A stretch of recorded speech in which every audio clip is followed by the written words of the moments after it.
Good afternoon. Good afternoon. My topic is a united body.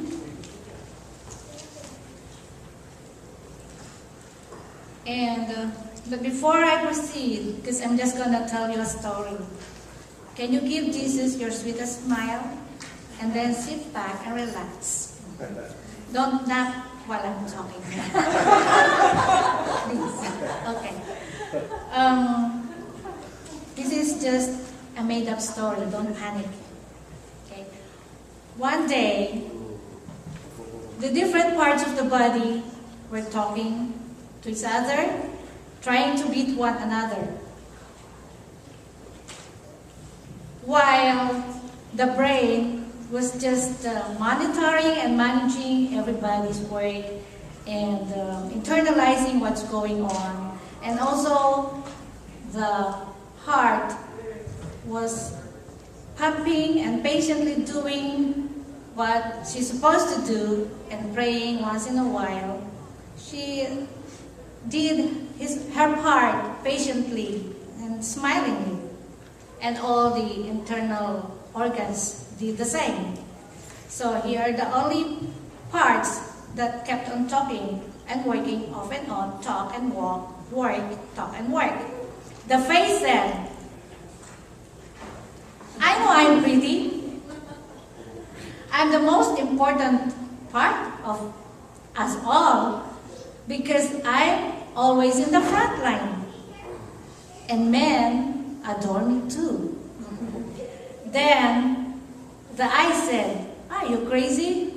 Without me you cannot see. And those dumb men cannot see you either. Then the ear said, without me you cannot hear. When there's an emergency, when there's fire, you cannot escape. And you cannot work too because you cannot hear what your superiors are telling you what to do.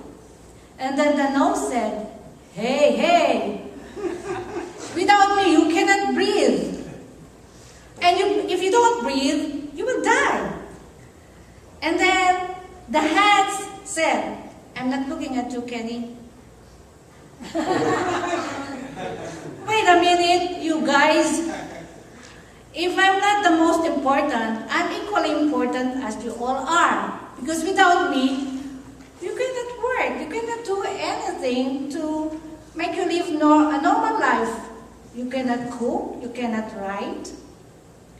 You cannot put on your clothes. And so on and so forth. And then the feet said, hey, don't forget I carried you and always carry you every time, anywhere you go. You need me. You cannot dance, you cannot walk, you cannot work. You cannot go anywhere, you'll just be stagnant there. How about if you want to go to the bathroom? You cannot go, you'll just get rotten there. And so the humble little rear end said, because he was yawning, because he did an overtime work last night.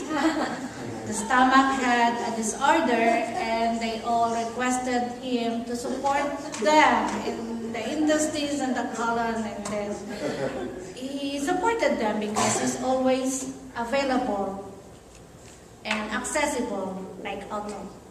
And so he said, hey, because he supposed, or they regarded him like a weak one.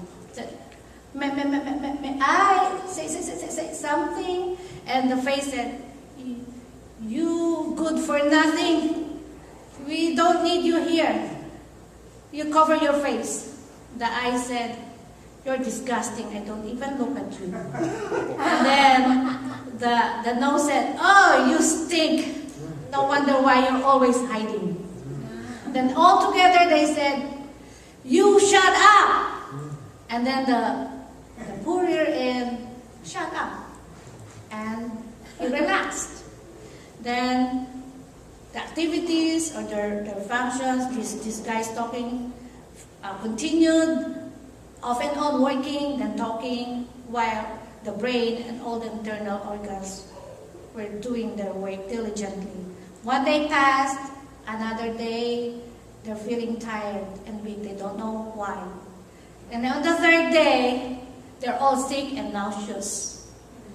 And then the brain worked, and he found out that it's because the rear end shut up. So he said, rear end, can you please do your work? And then the rest heard what the brain said, and they said, the face, the nose, the eyes, the hands, the feet said in chorus, rear end, please help us, we're dying here. Please open up, please, rear end. Now we realize how important you are. Forgive us. We need each other in order to live. And so the rear end, because he's really humble, he said, okay, I'll do my part now. And then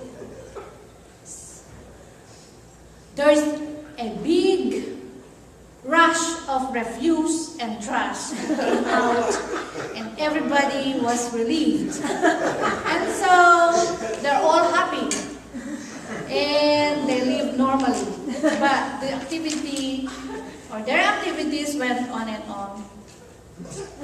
And so that's the story. This make-believe story is a silhouette of our message for today that we will find in the first letter of Apostles Paul to the Corinthians, chapter 12, verses 12 to 27.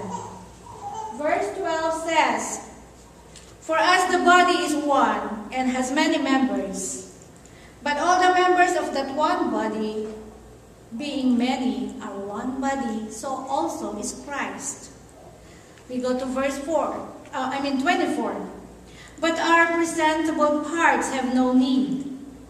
But God composed the body, having given greater honor to that part which lacks it.